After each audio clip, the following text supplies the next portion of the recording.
in Bengal Panchayat polls now. BJP accuses Mamata Banerjee's nephew of visiting a Mathua temple with shoes on. Clashes break out. Congress goes back to Hindutva as Priyanka Gandhi Vadra visits the poll-bound state of Madhya Pradesh, performs Narmada Puja. BJP brands the Congress General Secretary a Chunavi Hindu. Dutch vlogger assaulted in Bengaluru market. Trader seen pushing YouTuber for shooting in market. Cops take suo moto action and arrest accused. What's going on, sir? Could you please...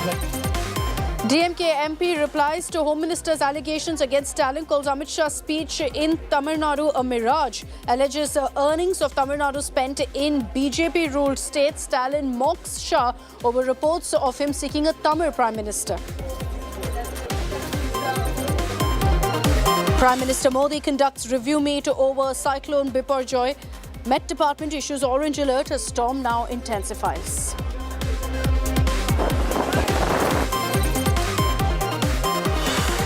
And the government clarifies, says there's no CoWIN data breach and that the platform is safe. India Today tracks down Telegram hacker. He says he sourced data from associated platforms and not from CoWIN.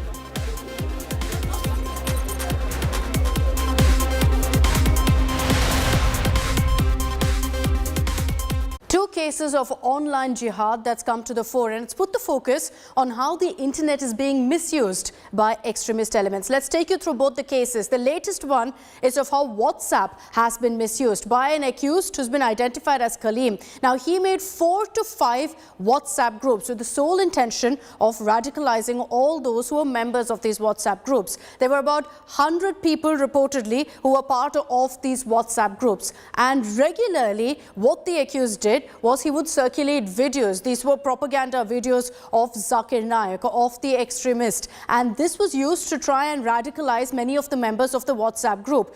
We understand that the accused was associated with multiple mosques. And the modus operandi that's come to light is that Kaleem would target those who weren't as well educated as many other members in the group, because then they were more vulnerable to the propaganda that he wanted to spread. So this is one case of online jihad that we're reporting for you. Let me take you through the second one. And this is something that we've been reporting very closely here on India Today. Extremely concerning because minors in this particular case have been targeted.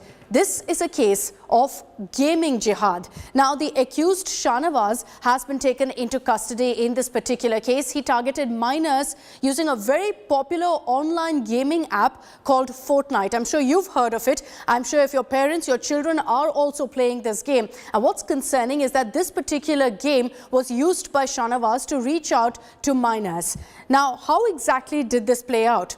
Now, what we hear is that Shahnawaz would reach out to people, to minors who were losing in the game, and then tell them to recite the Quran. He would then also tell them to go ahead and visit mosques and convert them to Islam. 2 to 3 minors, victims, have also been identified, and this entire racket was operating out of Ghaziabad. So these were the two instances that we've told you about. How has the investigation progressed? What have the cops unearthed so far? Let's take you through all those details in our report. Breakthrough in the UP police crackdown on the alleged gaming jihad. The key accused behind the racket that alleged used the gaming portal for conversions to Islam is arrested from a lodge in Alibag in Maharashtra. The police received information about the suspect Shahnawaz, who recently purchased a new SIM card. Shahnawaz's location was tracked to Alibag, where he was hiding with his brother. Shahnawaz and a cleric were booked under the Uttar Pradesh Prohibition of Unlawful Conversion of Religion Act based on a complaint that alleged a boy was converted to Islam by the suspect. Shahnawaz, who went absconding on May 31st, allegedly kept changing his location and assumed new names. The police investigation had uncovered how the conversion racket worked. Shahnawaz allegedly targeted kids via an online game called Fortnite. The kids were asked to recite Quran if they lost the game. When the kids won, the suspects allegedly impressed upon the players that they won because they recited Quran. Shahnawaz remained in touch with the minors through a communication tool called Discord. To brainwash kids, the suspects allegedly circulated videos of Islamic hardliners like Tariq Jamil and Zakir Naik. Kids from different parts of Europe were also targeted. Many Christian kids abroad allegedly were converted to Islam. Shahnawaz allegedly motivated minors to go to mosque and convert. He allegedly sent mosque locations to the victims. 2 people from Ghaziabad and 1 each from Faridabad and Chandigarh allegedly fall prey to the gaming jihad racket. Chat में जब हम लोगों ने detail study करी तो उसमें बहुत सारे जाकिर नायक जिन पे प्रतिबंध लगा दिया गया था भारत में, उनके वीडियो शेयर करे गए थे। नमाज अदा करने के तरीके, इस्लाम के फ़ायदे, सरकमसिजन कराने की टेक्निक, तो उस तरह के वीडियो शेयर करे गए थे और इनको लालच दिया जाता था कि ये इस्लाम में कन्वर्ट हो जाए। The alleged gaming jihad started during lockdown when school was shut. The National Commission for Protection of Child Rights has asked the central government to probe the gaming portal Fortnite and the messaging app Discord. Bureau Report, India Today. Let's take this across to our reporters on the ground. We've got Shreya Chatterjee joining us live from Delhi. We also have Dipesh getting us the latest updates from Mumbai, because remember, the main accused, Shahnawaz, was nabbed from Maharashtra. Let me begin with you, Shreya. Good evening. Can you get us the latest updates really on the investigation so far, particularly into the gaming jihad racket that's been busted? Right now, Akshita, what we do see is that the accused is obviously being brought to Ghaziabad in transit remand, and from there, the case will unfold, because what the Ghaziabad police is right now focusing on is the larger picture of the links that are developing so far. Remember what the police has already established, that these group of people were first communicating to the victims on a gaming app Fortnite. Subsequently, that moved to the chats on another server, which was through Discord. And then subsequently, they were also communicated through WhatsApp. Now, 2 of the main accused are already nabbed. What the Ghaziabad police is focusing on is whether there is a mastermind behind who's operating from somewhere who is yet to be nabbed. Because what the Ghaziabad police has unearthed, that some of these servers, especially there in Discord, were traced to that of Pakistan and Middle East. And remember, some of the visuals or the videos that were sent also were social media videos from that of Pakistan. So that is one of the reasons why they're not ruling out any possible angles, any possible involvement of people from not the country. So that's what the investigation is right now focusing on. The arrest of Shahnawaz becomes crucial, because that is something that will be important in unearthing more details. All right, Shreya, just stay with me, and I'll request Dipesh also to stay on. I'll come to you in just a bit, Dipesh. I want to introduce now on this broadcast Jiten Jain, cyber expert. Jiten, good evening. Thank you for joining us here on India Today. I think there's a lot of concern right now, because on 2 of these cases, one is online games, which is so widely used, especially by minors in the country. WhatsApp, used by every single one of us.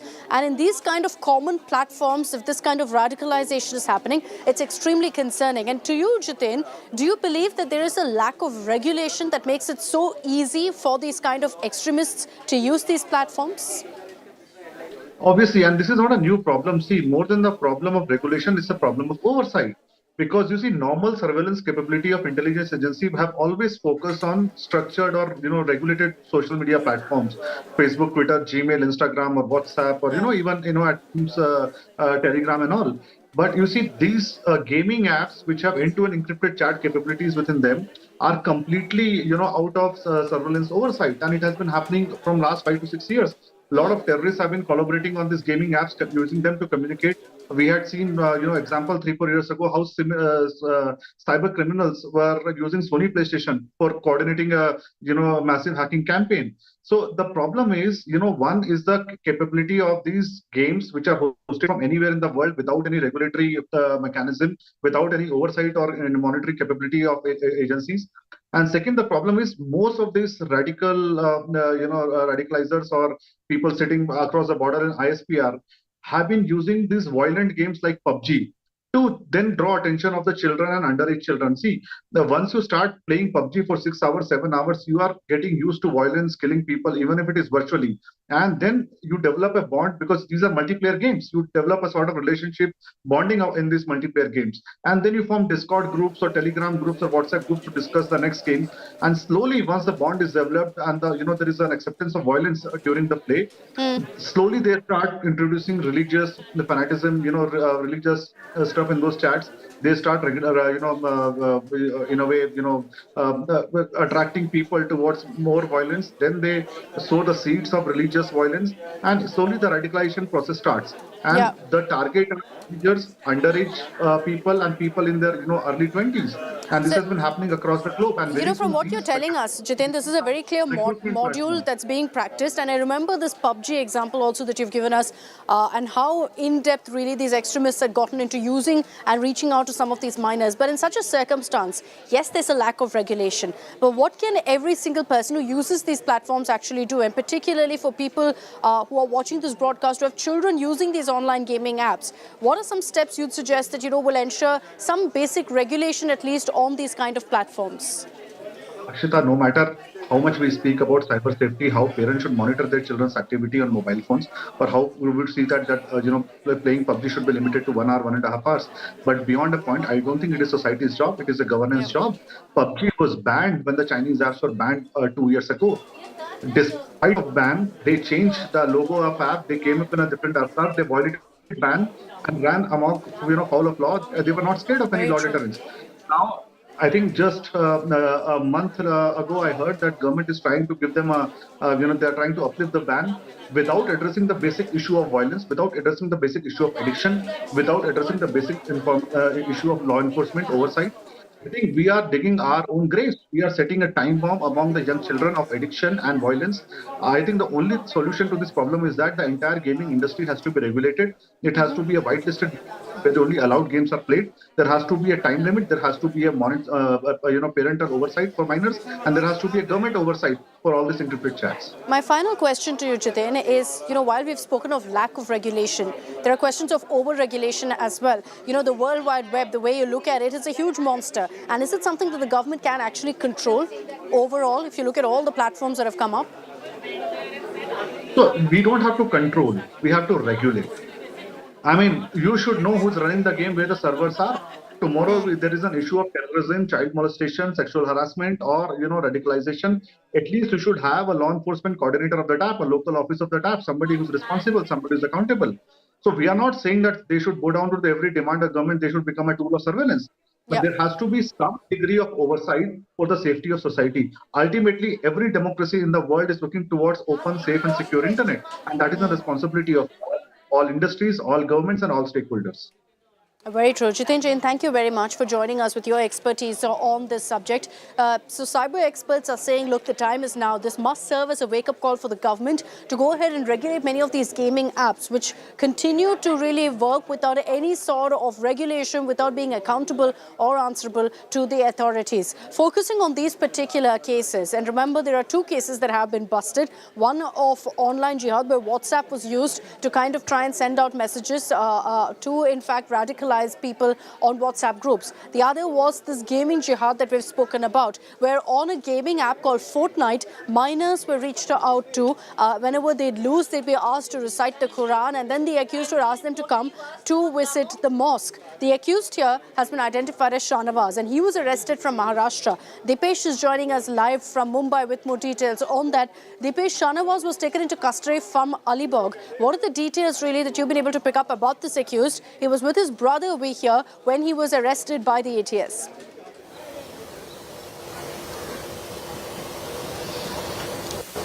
Yes, it is a big nab of Ghaziabad Police from Ghaziabad Police in which they have arrested Shahnawaz with the help of Mumbai Police from the Alibag, which is in Maharashtra. And the most important thing, they got Shahnawaz custody till 15th June, and they will going to produce him in the Ghaziabad court, and they will going to ask for the further custody to probe this case. The most important thing which UP Police will interesting to know that who was involved with Shahnawaz in this, because as we can see, the whole operation was conducted by Shahnawaz. Is not an operation or not a simple one which can be conducted by a single person. So he must be getting some help from the outside. And as we came to know from our police sources from Thane, they said that Shahnawaz was just of 23 and he was not earning a single penny. So from where he was getting the money to fund his operations? And secondly, and the most important thing, when Shahnawaz was running from the police, he was getting the intel that police were going to search him from a specific place. So from where did he was getting such intels, and who was helping him from the outside? Those are questions that hopefully we'll get answers for. What we're hearing right now is that Shahnawaz is being taken to Ghaziabad by road. So it could take some time before he's actually questioned by the authorities there. Thanks very much, Deepesh. Thanks, Shreya, for joining us with all of those details. We'll continue getting our viewers all the latest on the story. I'm slipping into a very short break here on 6 p.m. Prime. Coming up on the other side, we're focusing on news coming in from Tamil Nadu. Amit Shah was in Vellore in Tamil Nadu yesterday, and in a meeting with BJP Karyakartas, he reportedly made a pitch for a Tamil Prime Minister. It started off a war of words and a big debate. We'll tell you details of what Stalin has to say about that in just a bit.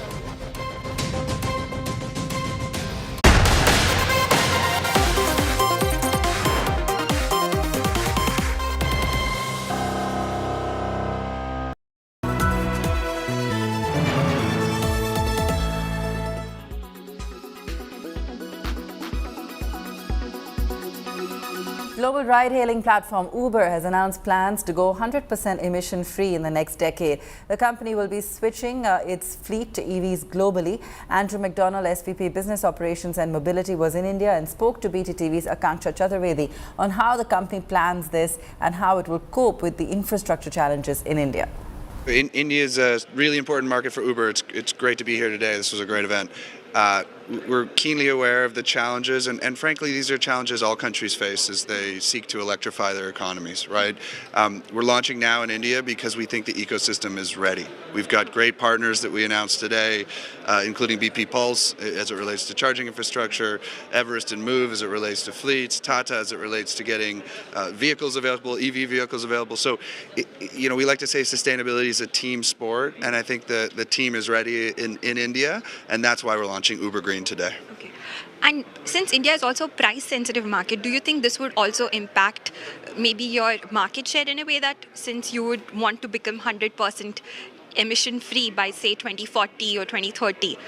Of course, it's a very long run, but do you still think, at least in the short term, this might give your competitors an advantage? Actually, I think it's the contrary. I think this gives us a big advantage. I mean, first thing is consumers want this, right? I think there's a new generation of consumers who want companies who offer green products, and so we're giving consumers what they want. Key thing to remember is we have a tremendous amount of scale in India, right? We've got more than 800,000 active driver partners in 125 cities. We're doing more than 500 million trips a year. This is a business that's going to integrate green products, but we're not flipping a switch overnight to make the entire platform green. The final thing I'll say is operating costs for electric vehicles are coming down quite substantially. So actually, I think this will lower costs for drivers, which will improve their economics, which actually means that consumer prices will come down over time.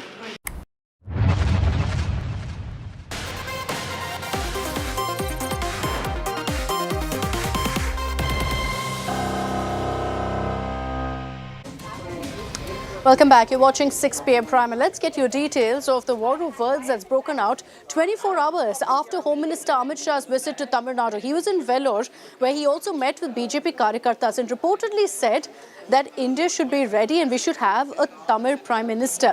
Interestingly, the BJP has completely denied this. They've said there was no such comment that was made by Home Minister Amit Shah, but the DMK has latched on to it, with Chief Minister M.K. Stalin also mocking the BJP. Here are all the details and the reactions.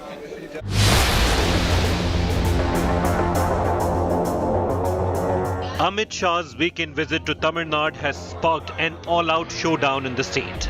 The Home Minister on Sunday fired one attack after another at the DMK.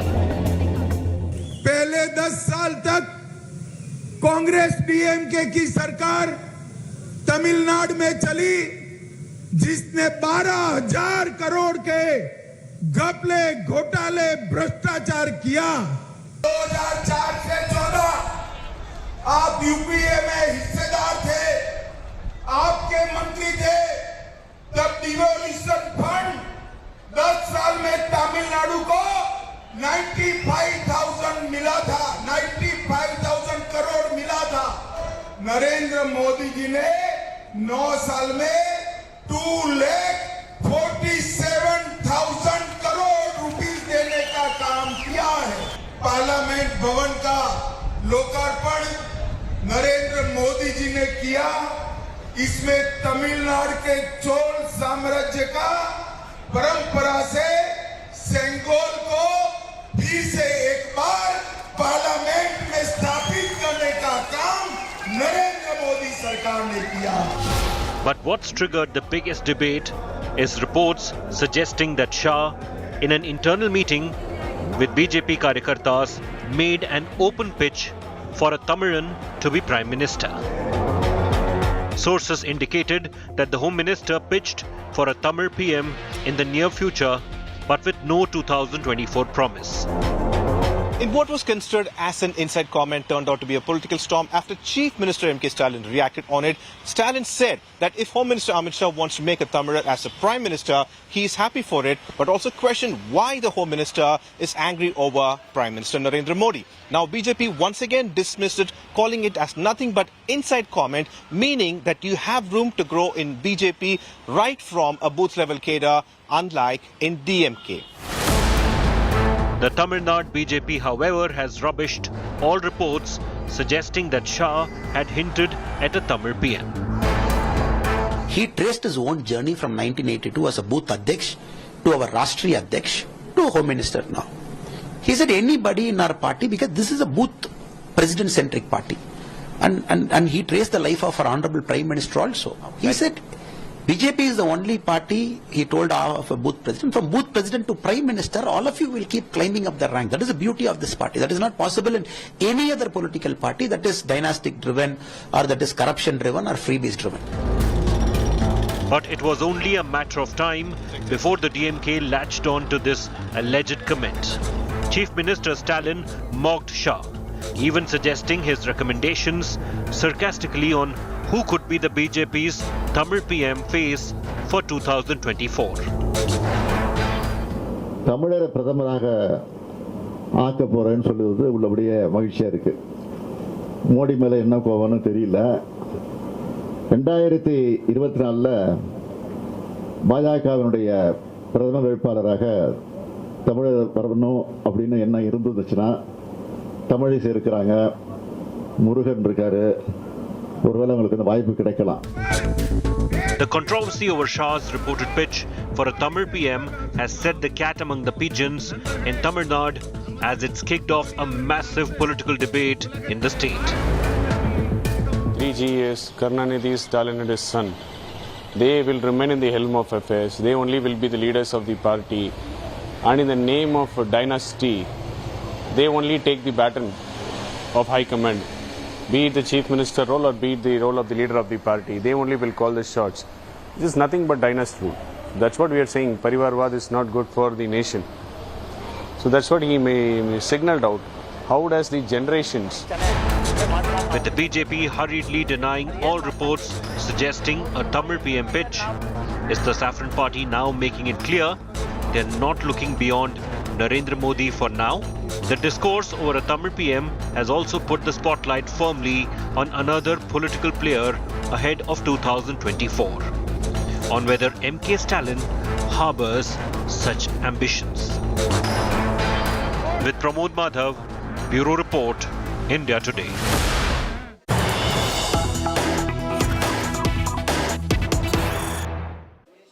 And unsurprisingly, the AIADMK is now waded into this entire Tamil PM pitch, saying that the only person who is fit to become the Prime Minister in 2024 from Tamil Nadu is Edappadi Palaniswamy. AIADMK MP Thambidurai has made this comment where he said that EPS had the blessings of Amma of Jayalalitha, and hence he should be the only Tamil face who's fit to be the next Prime Minister. This is the comment that's come in at a time when we've seen all of this discussion, this discourse over Amit Shah's reported comment to BJP Karyakartas about a Tamil Prime Minister.